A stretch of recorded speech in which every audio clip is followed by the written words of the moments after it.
flag of the United States to the republic, nation, God, his justice for all.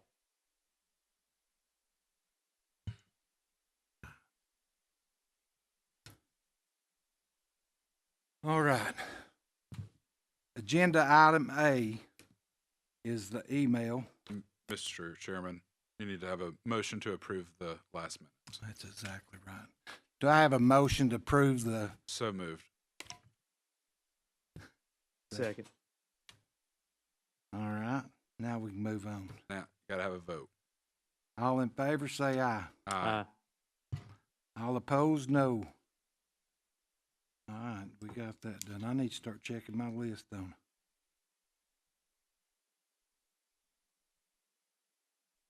All right, the first agenda item A is update on email. Coach Morgan. How are you today? Good. Let's fix that a little bit. All right, so as you all know, I sent an email out to the full commission and then one last night to just the 5 of y'all as well as Mayor Davis. Do you all have any questions for me based on those emails? I figured it was just a little easier to give you guys a bit of an update. I'm gonna try to do that every month just so you guys have some information instead of waiting until twice a year to get a little bit here or there. But any questions at all about any of that? Okay.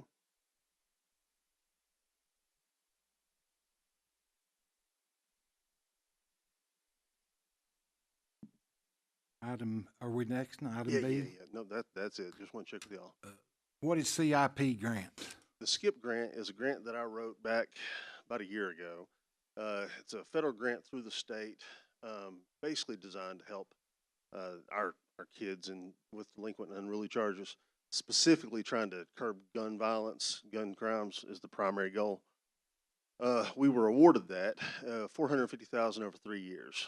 With that money, we have hired somebody to help out with our campus court program, and so her name is Gabby, and Gabby is actually going to be going with the folks at campus court to help provide services for the kids. Basically, try to do some of the things we do at court ahead of time. So, for example, if she's at campus court and finds out that a kid has a need for an alcohol and drug assessment, she goes ahead and says, "Hey guys, I see you got a case pending here in 3 weeks." Or 2 weeks, whenever it is. And she'll say, hey, you know, we can go ahead and get some of this stuff started so that we don't have these cases dragging on as long. Because if we can go ahead and get the services in the home already, then we can just get started faster. So that's one of her jobs.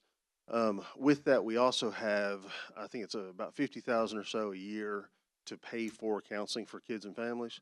And right now we've got all the contracts back except for one. With Dr. Biller's office, we're waiting on that. I think we've got a meeting we're setting up this week sometime to clarify some points. At this point, we're just waiting for the mayor's signature on those, and we can start sending that money out to pay for the counseling for these kids. And that'll be for 3 years. I had written in there for us to be able to do the fishing program that we've started with CASA. Unfortunately, the feds came back and told the state that they couldn't approve that because they felt that that was entertainment. And so we are now raising money through CASA. I think we've got over $1,000 in donations, so we'll be able to carry forward with the program. We were just originally hoping to be able to use the money and actually buy the kids some rods and reels that they could take home with them and keep. And unfortunately, we won't be able to do that. We'll have to hang on to those and use them next year. So, you know, obviously, if anyone wanted to donate to CASA and earmark it for that, we could do that. Still need some more mentors, but we've got quite a few staff who are going to be out there doing the fishing, and I actually just paid for the pond we're using, paid to have some fish put in there and stock it so that next year we could maybe have a few more fish to try to catch. So, and so that's basically the SCIP grant. At this point, we're just waiting on some signatures on some contracts before we can start paying out. All right. C would be fee increases. So I came to you guys last year. We were asking for a $50 fee increase to be devoted purely to building, acquiring, renovating a juvenile center. The impression that I have gathered from you all and talking to you folks is that it sounds as if you guys would prefer us to stay where we are. The problem we have is we are out of space. With the recent hires we've made for recovery court and for the SCIP grant position, we have no more office room at all. So if we have one more person, we have nowhere to put them. Frankly, we also have the problem of we just don't have enough courtroom space. Right now, on some Wednesdays and Thursdays, we're having court upstairs in the training room and court downstairs in the actual courtroom. And obviously, we have problems occasionally with folks who don't have the ability to climb stairs. One day last week, I pulled people into the training room back in the secure portion in our part, not the back, but the part where we are. And we had to hold court there because we had a full DCS docket going in the courtroom, and we had somebody who just was not able to climb the stairs. And so we did it there.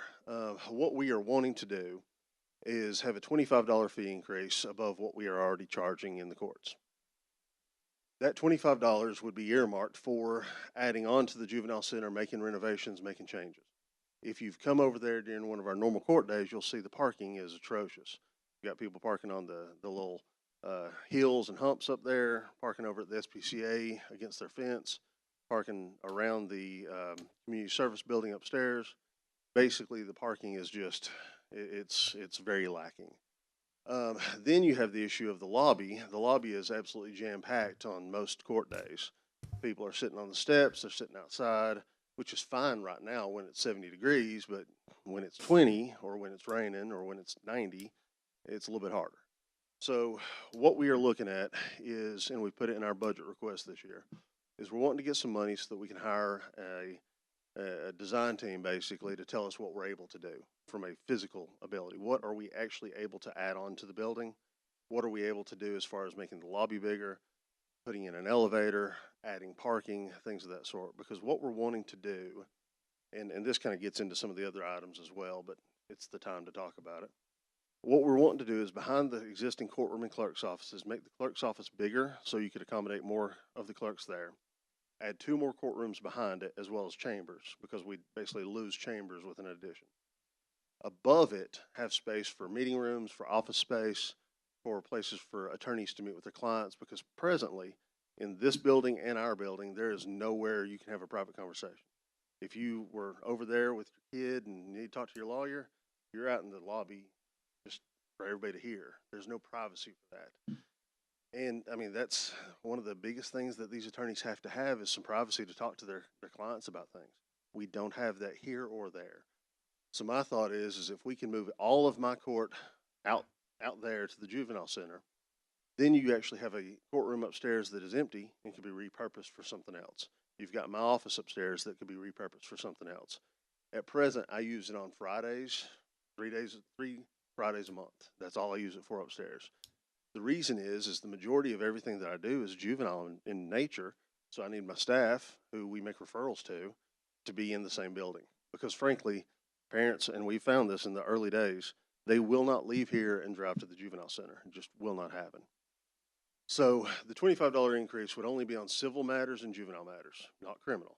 I talked to Sheriff Lawson a week or 2 ago, and what we discussed was, if we leave the criminal side alone, if you all feel that there's a need on the criminal side to expand the jail, to add a pod, to make changes, you could always add the $25 fee on that side to the criminal things.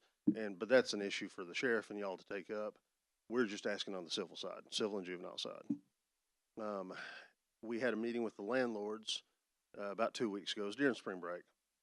We had about 12 of them show up, 12 of the normal guys we have. And they said they had zero issue with a tax increase or a fee increase on that, because basically if we could actually have everything over there, I could do eviction court twice a week easily, because it's not hard when I have the clerks and the files and everything in one spot, and we can actually run through it, and then I can run right into my next docket. But if I'm over here, we got to get that going and then end up over there. It creates more problems. You don't serve the community as well. But they said, hey, our biggest issue, we want to be able to get into court as frequently as we can, because as you all know, with the amount they're charging in rent, if we're only having court 3 times a month, they're losing out on the rent. In part of the email, I sent you all yesterday, we did a survey of McMinn, Monroe, Ray, Polk, and Hamilton. We are the lowest we are the lowest filing fees of all of those counties. Hamilton County, starting April 1st, has a $104 increase that's going into effect in Sessions Court and a $55 increase at state court level.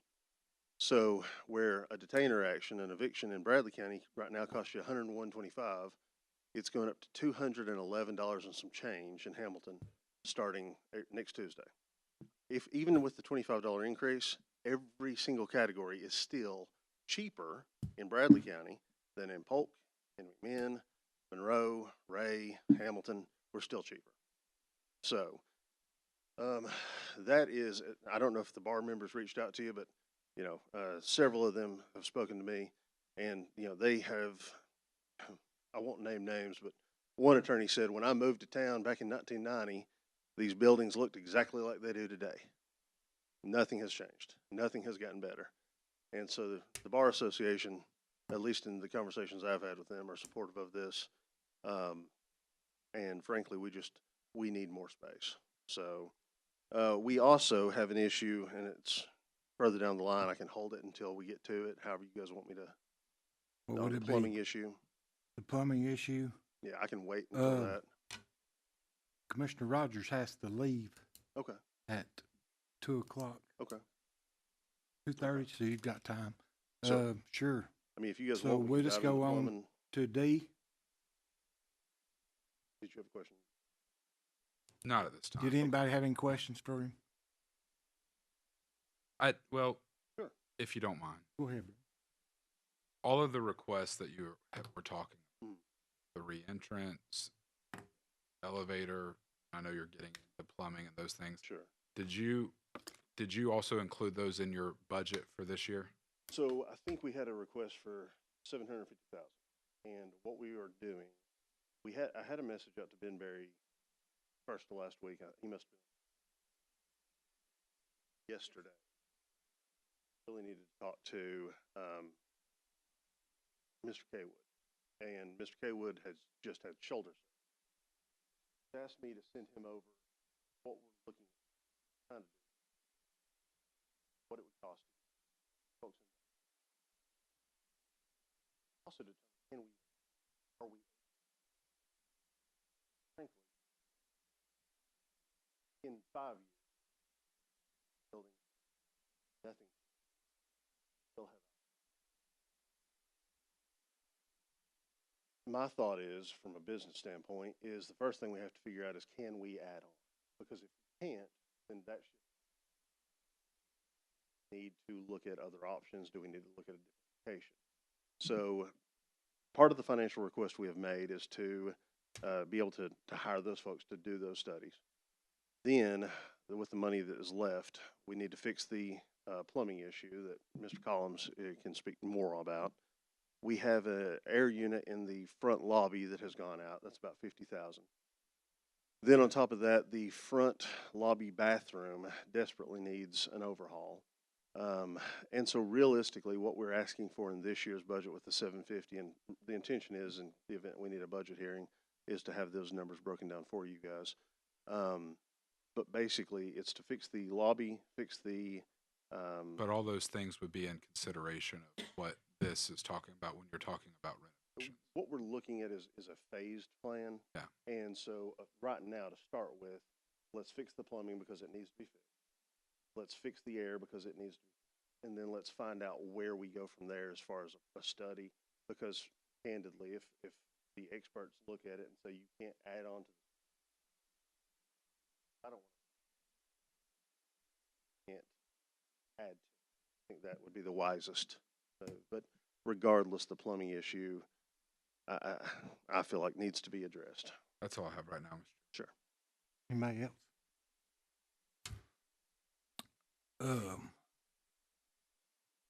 And if you all wish, I have a diagram of the plumbing that I can give to you all. Please.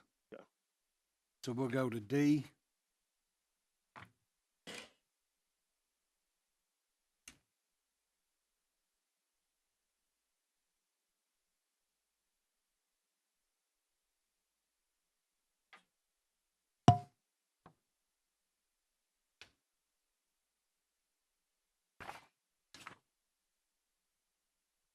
let y'all look over the diagram and you can look over what's going on, but I can tell you basically what we got.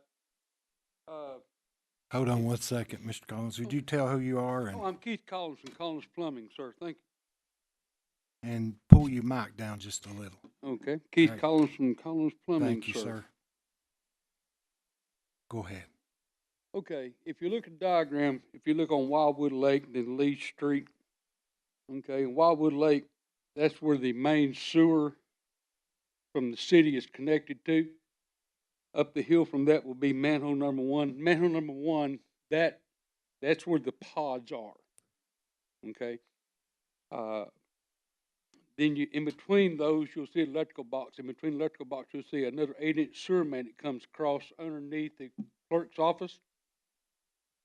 Goes into manhole number two. Manhole number two, manhole number three, manhole number 4, and number 5 are brick manholes from the top to the bottom. There's no form in them, okay? Manhole number 1 is prefab when they built the pods on, and that's manufactured. The rest of these are not. Okay, so what we had, we kept having problems with the sewer stopping up, so we went over and we TV'd everything and found out that when we got to the manholes, that when they were built, I guess around 1930, 31, that we had brick bottoms and brick walls, and it just had skims in the bottom with no channels leading the sewer from one side of the manhole to the other. And if they were there, they're deteriorated.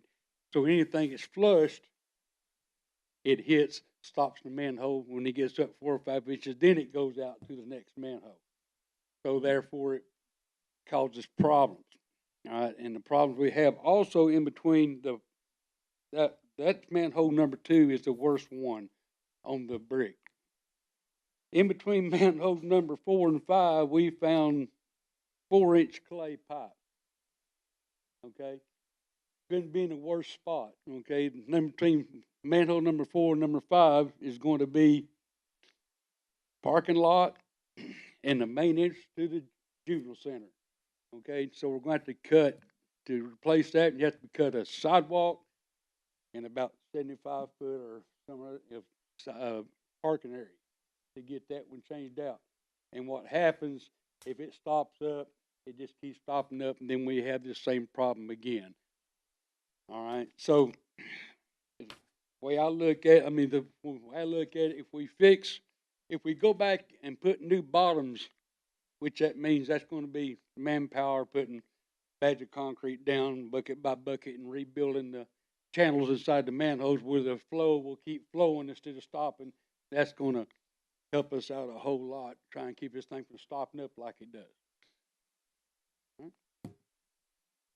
And our bid is on there, and I know it's kind of high, but you're talking about a lot of man labor hours on this thing. Okay, a lot of hand digging because you can't dig real close to a brick manhole. You know, if you do, they're going to be placing more just a couple of brick and putting concrete at the bottom. You're going to be, we're going to be reforming walls and rebuilding new manholes. So yeah, it's a lot of hand dig. I'm not exactly sure what all I got in between. I know I do have in between 4 and 5. I do have the fire service main that comes in there. I know I have that. Okay, and the one call locate utilities, they will locate that.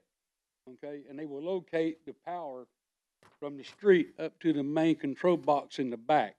Anything from there on, it's private. That means any power lines go to the light poles, stuff like that, then I had to be one spot to locate that and find out where they are. So a lot of handwork, a lot of scooting around trying to figure out. All right, and on my bid I always give a wide range. That way, because I, don't know what I'm going to hit or what I'm going to find. So that's the reason the bid is the way it is. And ain't guaranteed. I'm not guaranteed it's going to be as high as it is, but I also guarantee that it may not be as low as it is either. Because I'll give myself a range where I can play with right there. All right, I didn't want to let y'all go into it blindsided. Okay. Anybody have any questions? Mr. Collins? You know all about that sewer, don't I do too. you? Would just say anything over $25,000 would have to be bid out. So with that being in that range of 23 to 30, it would be in that process of where whatever it would have to be bid out. Okay. Is that correct, Adam and Mylan? All right, we'll move to E. She was asking, would this be considered an emergency?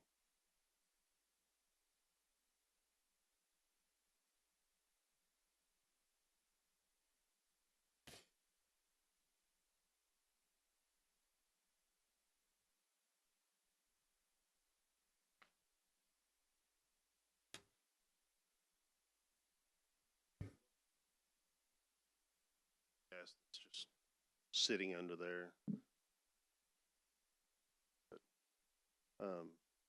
We will, it's recorded, Sure. and we will get, Lori to actually check in onto that, Yeah. and we'll get back with Yeah, you. just let us know how y'all, okay. Yeah, just let us know how you guys would like to proceed with that and we'll do. Because, I mean, if there's methane gas on there, it needs to be Yeah. addressed well, really quick. And I think one of the things just to make you guys aware of, at least on the bid sheet, Mr. Collins said it'll take up to 4 days, so we would probably just, we would have to be shut down for part of that, right, Keith?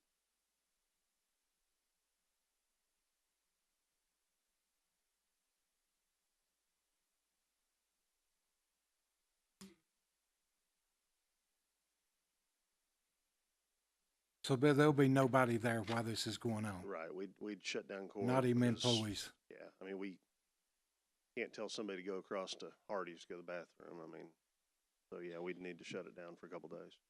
Okay. So we'll try to, if we get to do this, we'll try to pick a time I'm at conference or something. All right, on to janitorial. So we haven't had janitorial service over there during my tenure, and I don't know when we had it before then, ever. We've never had it. We started a program where we had the kids with community service sign up to clean, and they do a fine job, but if you guys have many 13, 14-year-olds cleaning, you probably imagine it's not as good as it needs to be. You know, we can still have them do a little bit, but frankly, in our budget request this year, we put in for janitorial service. We had gotten a few quotes from some folks, and we don't need a whole lot. How much do we ask for? I think 7,500 was the total request on it, and so 7,500 was what we were asking for it. And I think here at the courthouse, and I could be wrong, it's not really my area, but I know we have a full-time person, and I think we have a part-time, so it might even be something we could work out something with them to have the part-time person do a little bit more. I don't know, but we're open to anything. Really. Anything? All right, now we'll move on to, anybody got any question about the janitorial? We'll move on to building needs. Well, and I think we've covered most of the building needs. You know, I guess I just can't say enough. For those of you who did come over and spend some time with us on one of our days, I think you could attest that, you know, we did have a lot of things going. We got a lot of people, you know, just on the court staff, the day of court, we've got 6 YSOs, I believe, 3 matrix staff. At any time, you could have about 10 employees meeting with families. And frankly, they're basically just pulling them over to this corner and that corner and taking them wherever they can, sometimes back to their office. It just depends. And the problem we're having, I mean, is like we've said from the beginning, we just need room to be able to work. We need room to be able to hold more courts. You know, child support court is a good example. Right now, on Mondays, they meet upstairs while I have court going on downstairs. Anytime that I have a court that can function without me necessarily being there, I try to do something else. And then that way, if it comes up that you two have a disagreement I need to handle, well, we just slide you in as soon as we get a break. And the more of that we can do, and surprisingly, there's some of that we can, guys, it just increases efficiency and gets people dealt with faster. And so that's what we're trying to do is have more courtrooms so that we can do more things at work.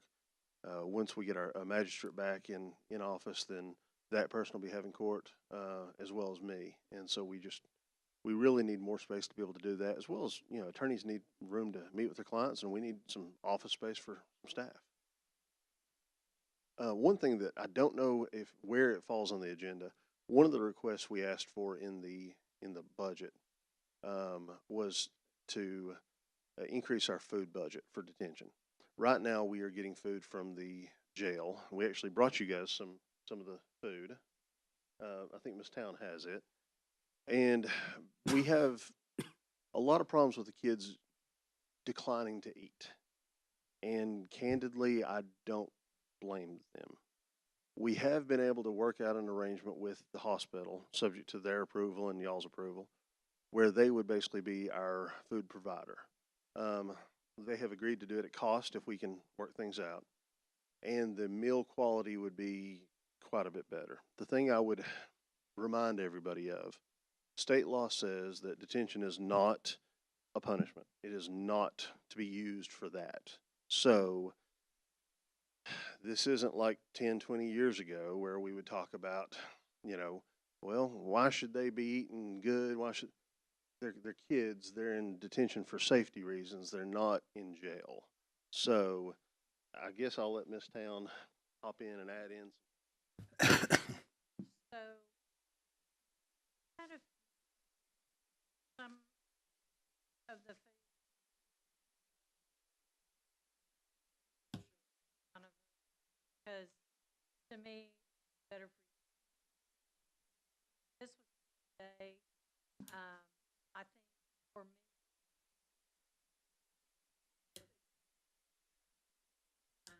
I want to say today.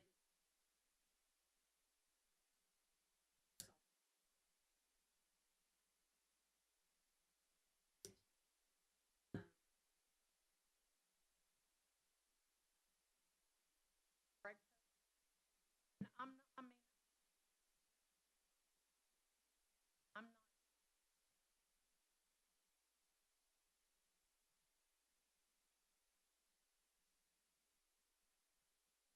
I'm not like a here to say I get that the jail not that. This was our lunch day. I would if I was not going to expect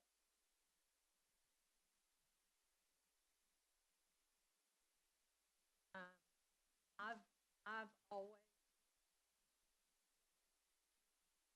I've held a high standard. Our dinner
and, you know, we used to partner with the school system, but I think it was the elementary schools that Oak Grove, I believe we get it from. And of course, the problem is a kid's size from elementary school isn't going to feed a 16-year-old boy. And we generally just have 12 and up. So proportion wise, it wasn't enough. And, you know, the thing I'll say is if I'm in jail, I expect to get a certain amount of calories a day, certain nutrition. It's fine. It meets those standards. The problem is last week we had two kids. One was a state hold and one was one of our kids that refused to eat. And that went on for a few days. And, you know, it's not uncommon for me to call in pizza or something. It's not a party, but I need these kids to eat something. I need them to be taken care of in our care and custody. And so, you know, we're not asking for a filet mignon. We're asking for hospital food. I mean, any of you have been to the hospital lately? You know, it's much better than it is, but I'm asking for something reasonable. I feel like not something that's too far.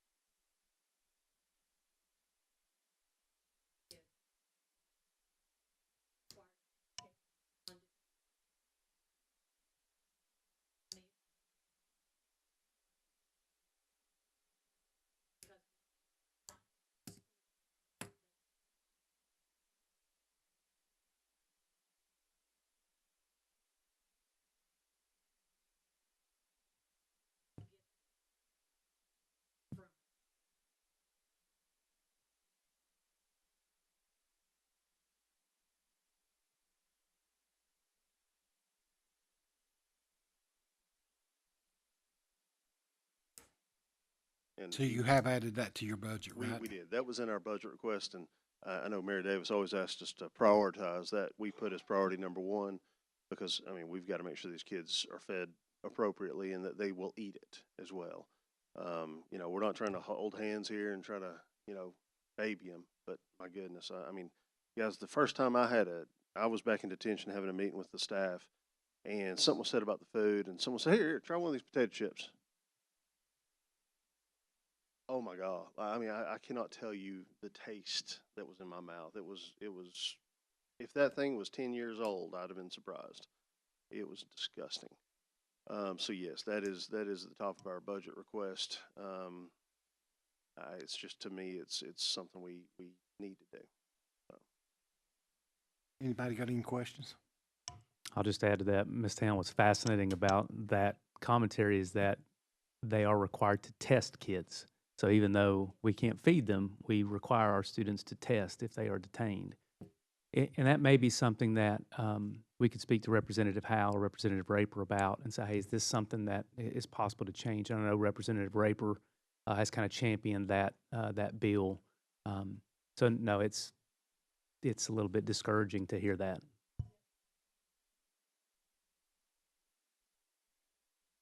Yep. That's right. That's right.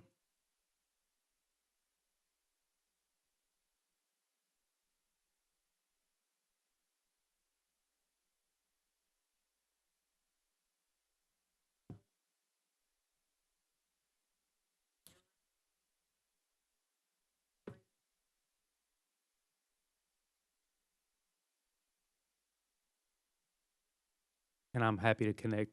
I'll absolutely make a phone call Sure. to Representative Raper on that behalf as well. And you know, honestly, if we can get that changed next year, it could even be something where during the school year, during the school days, we go with Sure. a local option with that, and then the weekends and summers and holidays go with the hospital or something like along those lines. Do you guys know on average, maybe a weekly average or monthly average, How many lunches or meals that you prepare? So last year we had just under 1,100 total nights. So we figured 3,300 meals would be a safe figure for last year.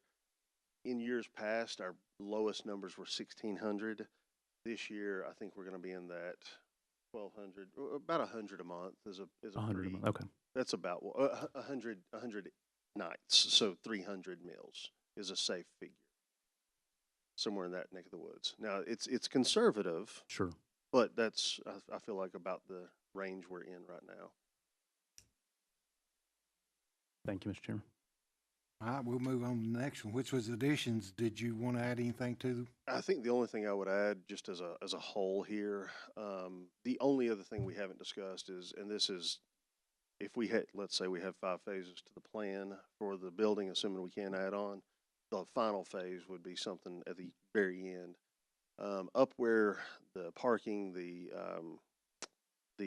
community service building, SPCA, all that area. Ultimately, whenever SPCA moves out, which I think that's kind of their hope, we would love to see construction of a building up there for service providers and pretty much do a PI center type approach for mental health needs. And that could serve the young adult community as well as the adult community. I believe that there's a lot of the talk that I got in Nashville and at conference back in February. The mental health approach is the one that everybody is focused on, and I think that we could lead the way with like I said, a PI center type approach to mental health with providers in one location, so that we could actually have children and families leave our courtroom and walk up the steps or up the elevator and out over to this other building where they could actually meet the providers and get the treatment. But that's the final phase of kind of our dream. But first we need to see if we can even do some of the things we want to do just structurally. I guess the thing that we would ask you all for today, Ms. Freiberg and I have spoken quite a bit last week about the resolution for the $25 increase. And not to throw anyone under the bus, but effectively the old resolutions, as I understand from her, there's some things are not exactly as clear as she would like them to be as the county attorney. So what we are asking today is just a motion to send over to finance this request to raise the fees $25 and let Crystal and I work through the actual language for the resolution, which would then be voted on, presumably by finance and then by the commission as a whole. We spent some time on the resolutions that she had worked on last year, and since we're not doing the 50 and adding the 2, it really, we've got to go back and alter some things.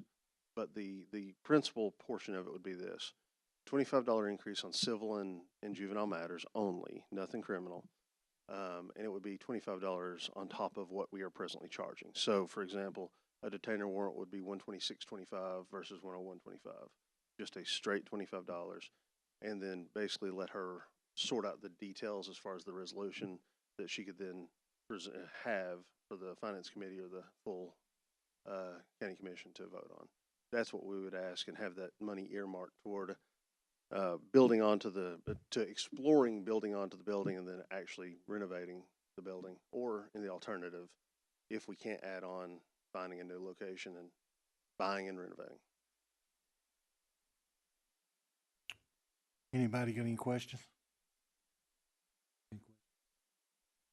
What I'd like to see a resolution. I mean, a motion made to send this to the finance to be able to talk about it and to see what they could do for them. But I'm not allowed to make the motion. Understood. But, so. I think from our perspective,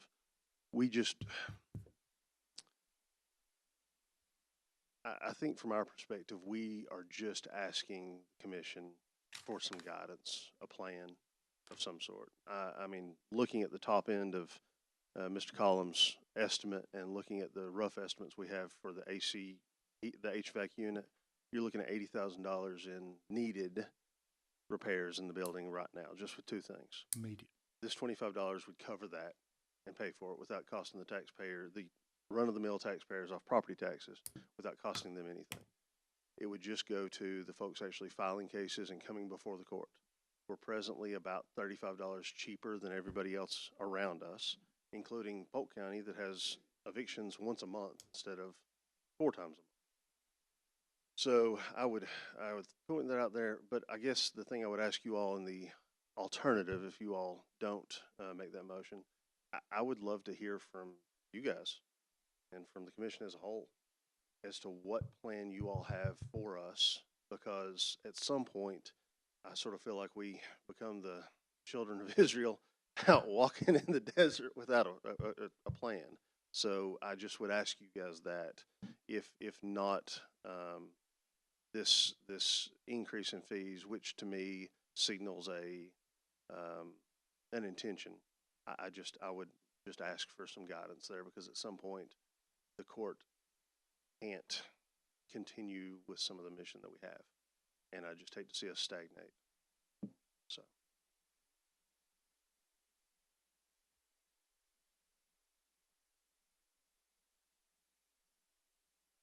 All right. I don't know. I believe I'd be at every county commission meeting we had. And I'd stand before the county commission every meeting and explain. Hey, I certainly happy to do that if I can get out of court in time. We have 7 o'clock service next week. Or not next week, the week after. Yep. So, and the other part, far as the plumbing, we're gonna I'll talk to Lori about it and see what has to happen. I don't know, like I said, what the check marks is you have to have for that. But I know they said that you didn't have to vote on it if it's, or have bid it out if it's under $25,000. So you might can talk to your plumber. Anything else? Anybody else have anything to add? Any other business? Does anybody from the audience like to speak?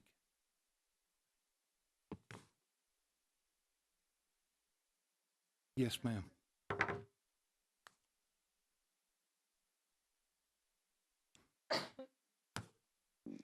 So this is what I would say. I've been to, not recently, but I've been to county commission meetings for many years, many years since I've been director. Many times I've addressed this commission. Obviously, Mr. Blake has heard me more times than not plead and beg for things, and I think that it's kind of ridiculous that we have to plead and beg for things that we need. It's different if we have to plead and beg for things that we want, but these are things that we need. So I don't take things lightly, and I think the commission knows that. If I come up here and speak, it's usually because I've put a lot of thought into something. And so I would venture to say that most people that sit on this commission and most people in our county would not work in a building like we have right now. And our public, right now, today, I'm going back today to deal still with clogged toilets. The last time I was here, I spoke to you all about that. And today, I'm going back to do that again. So I did speak about that last time. I'm going back today because nothing was done last time. And what we're saying today is we desperately, not want, we desperately need these things. I have people sitting on our steps on Tuesdays and Thursdays for court. Not in the courtroom. They're sitting on the steps. They're standing 2 and 3 deep in our lobby, sometimes going outside. That's what Judge Morgan was saying. If it's raining or whatever, it's not going to be plausible. And so I can say this 10 times over and come and tell you that and come and tell the commission. I feel like a broken record. I feel like we have said these things. And I guess I kind of want to mirror and repeat of we want to know if at what point we want to know what you all can do to help us get where we need to be if we keep coming, we keep coming and asking, and I'm coming and I'm asking. And so I just want you to hear from me, it's not necessarily wants anymore. These are needs, and I can tell you for certain, I know that Commissioner Blake knows, I don't come down here and ask for wants. It's most of the time just needs, and I can back up what it is. But I'll tell you right now, I can pretty much guarantee all of you all work in better buildings than we do. And that's a shame. That's a shame that you all are not helping us help Bradley County. So we are, if you want me to stand here and say that I am begging you all to take a stand as our juvenile committee, you all represent us as the juvenile committee and help us stand up for some things that we need to do. And that is some of these additions and some of these things for the building out there. So, you know, y'all know me, not say things. Gotta say something. I gotta let you know what I'm thinking and how I feel, because it's very important to me. I don't take this lightly. And so that's what I want. I'm just gonna leave it at that, because best thing. So please, I am begging you all to stand up for us as our representatives of the juvenile committee and help us do some things.